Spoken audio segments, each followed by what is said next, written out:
in order to make that happen. And they have to house these people. They have to take good care of them, feed them 3 squares a day. So whether it's the pandemic of going and sanitizing the nursing homes, which they had to do, or going to the other pandemic, which was what was happening in the streets with the riots and the looting. Right. But it started out as peaceful protests, and that's our amendment rights. Right. You have freedom of speech. Right. So anyone who does not comply with that, then I say shame on them. So the state had to take that responsibility. But why are we the ones that have to pay for it? Right. Our tax dollars need to be back in our community. You know, a lot of us who run, we say we're going to bring home the bacon. Yep. You pay the taxes, we're going to bring it back to our community. But it's nothing to bring back. No bacon, grits, eggs, or nothing, you know? So do you suggest that maybe that money should have came from the federal government on the federal side, and so you guys can keep your funds? Absolutely, I kind of agree with that. Well, we have actually written a letter to our congresspersons, and thank goodness all of them got reelected here in Georgia, except one, I think, and he's in a runoff. So no matter what, they need to take care of this responsibility. They still in office to the 31st of December, and so they need to look at this, and if they can find money for stimulus and for businesses and all, good. But they better also find some money to take care of our protests, our streets, and put it back in the state budget so we cannot cut essential items out of the budget. Okay, so let's switch gears a little bit.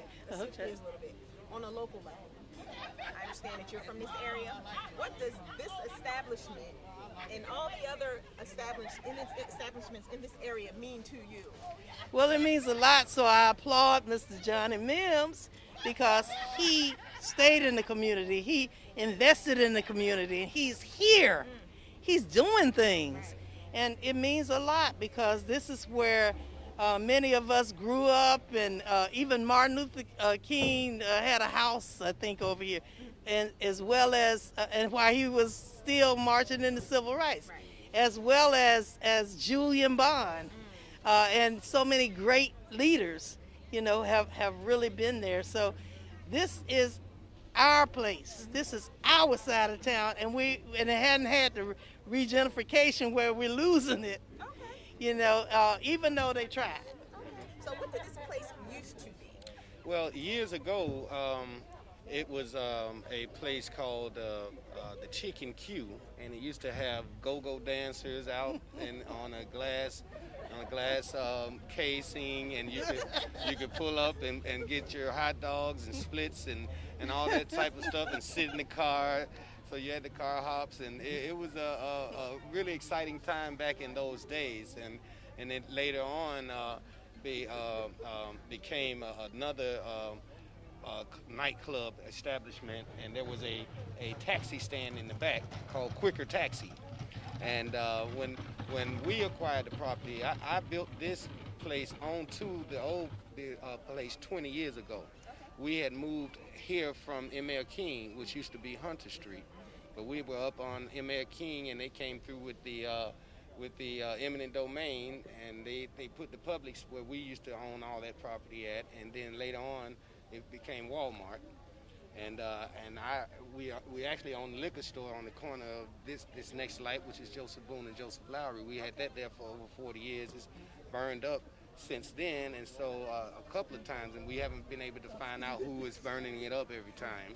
And but God has blessed me and my family. We're about to put a brand new 3-story multi-complex building there, which will have retail on the bottom and office space in the middle level. On the third level, we'll have apartments, residential, right? And we'll call it the C. Hunter building, which was my grandfather, Clifford Hunter.